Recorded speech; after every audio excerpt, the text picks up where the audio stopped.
আসসালামু আলাইকুম। সবাই কেমন আছেন?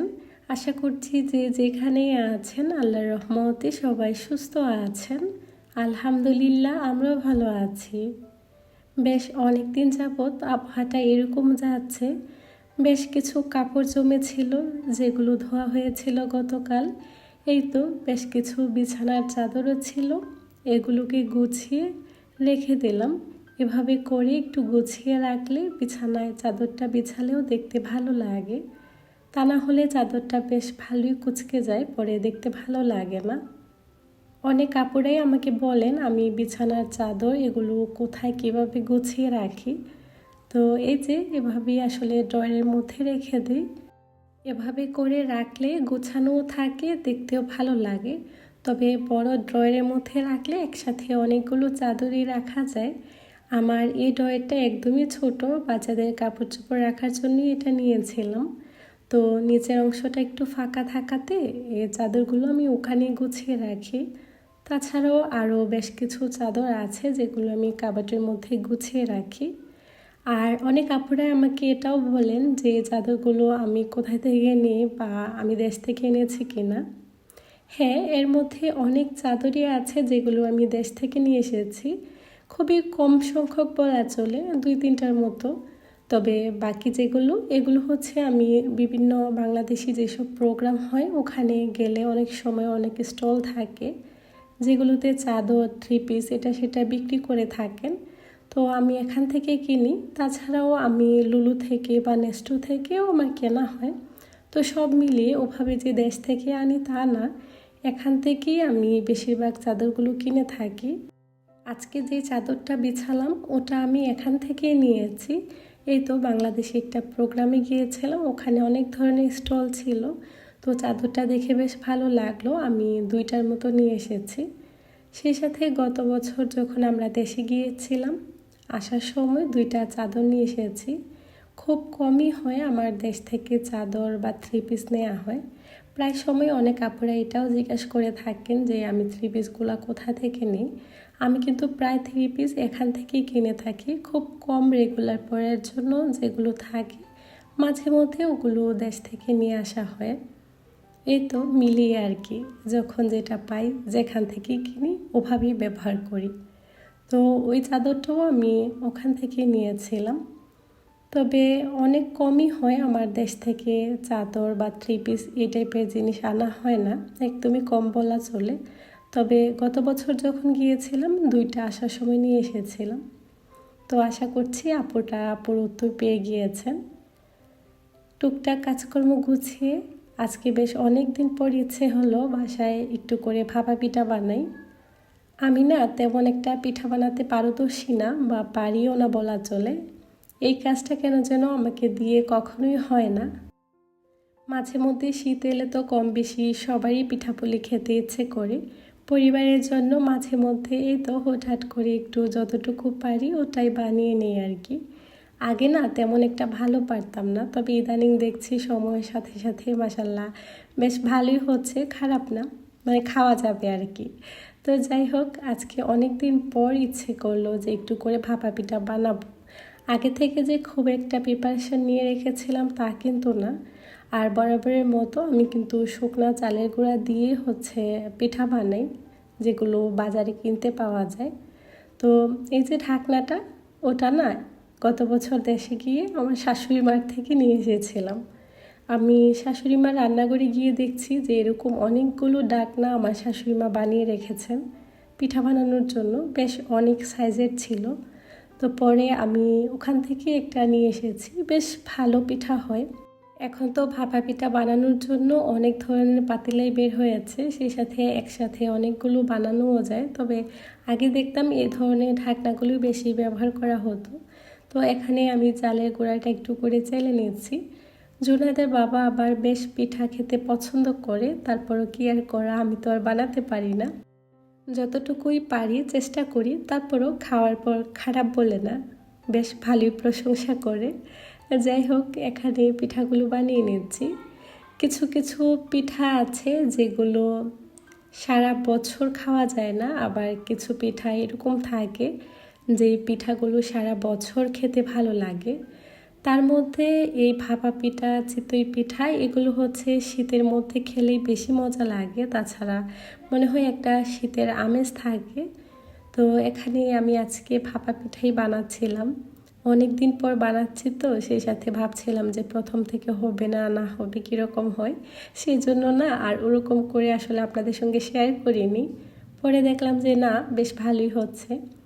তো এই ধরনের পিঠাগুলো আগে তেমন একটা বানাতে পারতাম না, যখন কেউ একটা বাসায় দিয়ে যেত তো খেতাম বেশ মজা করে, ওরকম বানাতে পারতাম না। তবুও মনের মধ্যে একটা ছিল যে না, এক সময় চেষ্টা করব, তারপর ইনশাল্লাহ সময়ের সাথে সাথে হয়তো বা হয়েও যাবে। এই তো এখন কিন্তু বেশ ভালোই হচ্ছে।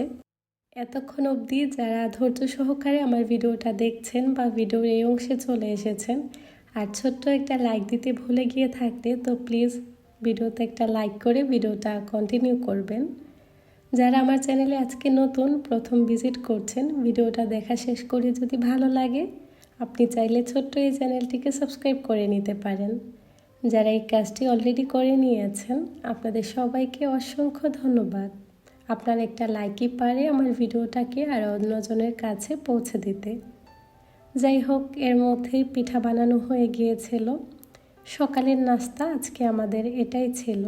শীতের দিনে গরম গরম ধোয়া ওঠা ভাপা পিঠা খেতে কিন্তু ভীষণ মজার ছিল। তবে এই পিঠাগুলো আমি বেশ কিছুদিন আগেই বানিয়েছিলাম। এখন তো প্রায় শীত চলে গেছে বললেই চলে। এখন আর তেমন একটা ঠান্ডাও পড়ছে না, ঠান্ডা কিন্তু বেশ অনেকটাই কমে গিয়েছে। তারপর পিঠা বানানো শেষ করে সবার নাস্তা করা হয়ে গিয়েছে। এর মধ্যে আমি ঘরের টুকটাক কাজকর্ম গুছিয়ে নিচ্ছি। এই তো প্রতিদিনের যেসব কাজ থাকে, সাদামাটা রান্নাবান্না, ঘর গোছানো, এই তো এগুলোই এখন গুছিয়ে নিচ্ছি। সারাদিনে যে একটা সংসারে কত শত ব্যস্ততা থাকে, একজন গৃহিণীর সারাদিনের কাজের তো শেষ নেই। সেই সকাল থেকে শুরু করে একের পর এক নানান কাজকর্ম, সেই সাথে হাজারো ব্যস্ততা, সব কিছুকে যাতে সময়ের মধ্যে শেষ করতে পারি এর জন্য চেষ্টা করি সব সময় সময়ের কাজ সময়ে গোছাতে। তারপরও প্রতিদিন তো আর সমান যায় না, কোনো কোনো দিন যদি কোনো কাজ ফেলে রাখি ওটা দেখা যায় বিকেল করে আবার গুছিয়ে নিই। তা না হলে কাজগুলো জমে গেলে পরে একসাথে কাজগুলো গোছাতে অনেকটা কঠিন হয়ে যায়। তো যাই হোক, এখানে আমি ঘরের টুকটাক কিছু কাজ গুছিয়ে নিচ্ছি। যেদিন কাজ থাকে খুব অনেক কাজই জমে থাকে, আবার যেদিন হাতে তেমন একটা কাজকর্ম থাকে না, এই তো ওই দিন আবার বাড়তি কাজগুলো কিছুটা এগিয়ে রাখি আর কি। আর এখানে তো ওরকম হেল্পিং হ্যান্ড পাওয়া যায় না, আর পাওয়া গেলেও খুবই কম, তো নিজের কাজ নিজেকে গোছাতে হয়। আজকে যখন আমি ভয়েস দিচ্ছি শুক্রবার ছিল, যার কারণে সবাই বাসায় ছিল, বাচ্চারাও তো খেলা করছিল। একটু পর বাহিরে বের হব, যার কারণে ভাবছি যে এখন একটু ফ্রি টাইম ছিল, বসে বসে ভয়েস দিয়ে দিব। কিন্তু বাচ্চারা ঘুমিয়েছিল, আমি যখনই ভয়েস দিতে এসেছি ওরা উঠে গিয়েছে, যে যার মতো খেলা করছে, যার কারণে একটু সাউন্ড আসতে পারে। আশা করছি আপনারা ক্ষমা সুন্দর দৃষ্টিতে দেখবেন। আর শুক্র শনিবার বাসায় যেহেতু সবাই থাকে, ওরকম আসলে সুযোগও থাকে না। তারপরও মাঝে মধ্যে চেষ্টা করি যাতে একটু সময় পেলে ভয়েসটা করে রাখতে পারি, পরে তো এডিট করে আপলোড দিতে পারবো। বাকি কাজ গুছিয়ে এখানে টুকটাক কিছু কাজ গুছিয়ে রাখছি। দেখতে দেখতে তো প্রায় রমজান চলেই এসেছে, এক একটা দিন গুনছি আর অপেক্ষা করছি। তো এখানে কিছু তেজপাতা ছিল, এগুলো ভাবছিলাম জারে রাখবো, কিন্তু রাখার আগে মনে হলো যে এত বড় সাইজের ছিল, এগুলো যদি একটু মাঝখান থেকে কেটে না রাখি দেখতেও ভালো লাগবে না, আর রান্নার সময় না কেমন যেন দিতে গেলে খারাপ লাগবে।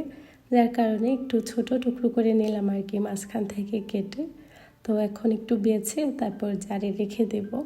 এই ধরনের ছোটোখাটো কাজ কিন্তু সময়টা বেশি লাগে।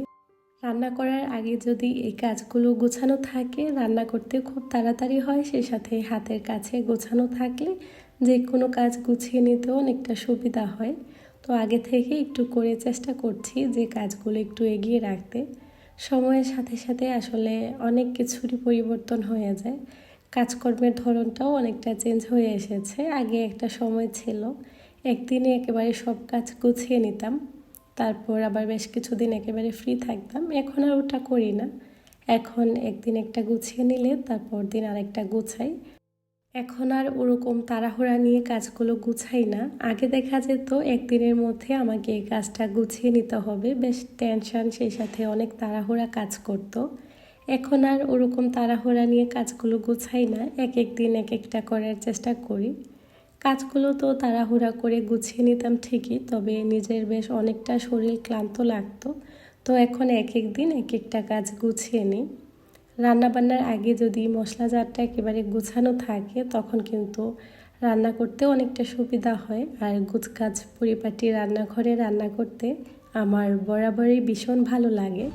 চেষ্টা করি সবসময় ঘরটাকে একটু করে নিজের মতো গুছিয়ে রাখতে। আর একটা ঘর পরিপাটি গুছানো রাখার জন্য রান্নাঘরটা গুছানো পরিপাটি রাখা কিন্তু অনেক বেশি জরুরি। কারণ সারাদিনে বেশ অনেকটা সময় কিন্তু আমরা রান্না করে কাটাই। তাছাড়া রান্না বান্না নিয়ে বাড়তি কাজ নিয়ে কিন্তু এখানেই ব্যস্ত থাকতে হয়। তো এই জায়গাটা যদি একটু নিজের মতো করে পরিপাটি করে গুছিয়ে রাখা যায়, রান্না করতেও ভালো লাগে, সেই সাথে মনটাও ভালো লাগে।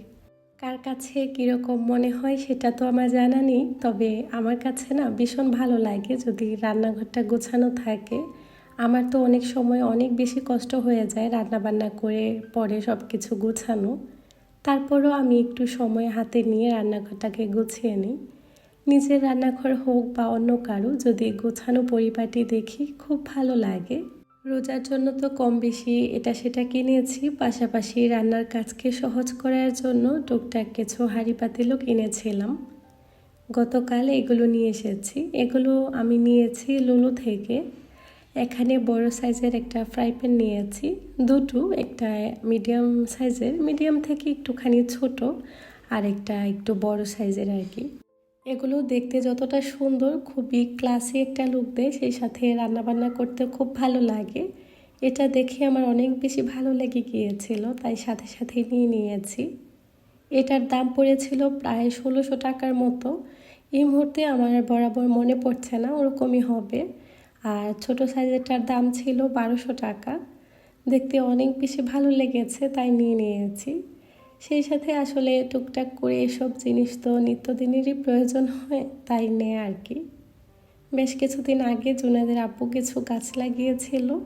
এগুলোতে প্রায় বিকেল হলেই সে নিজেই খুব যত্ন করে পানি দেয়, খেয়াল রাখছে।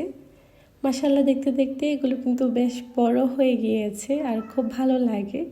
বিকেল হলেই একটু করে বাহিরে বের হওয়া হয়, হাঁটাহাঁটি তো হয়ই, পাশাপাশি এগুলোরও পরিচর্যা হয়ে যাচ্ছে। বাহির থেকে এসে এখানে আমি আমার জন্য 1 কাপ চা বানিয়ে নিচ্ছি। জুনাদের বাবা কফি খাবে, তো ওকে আমি প্রথমেই কফি বানিয়ে দিয়েছি, তারপর আমার জন্য চা বানিয়ে নিলাম। আমি যখন প্রথম এখানে আসি তখন প্রায় সময় জুনাদের বাবা কফি বেশি পছন্দ করতো আর কফি বানানো হতো।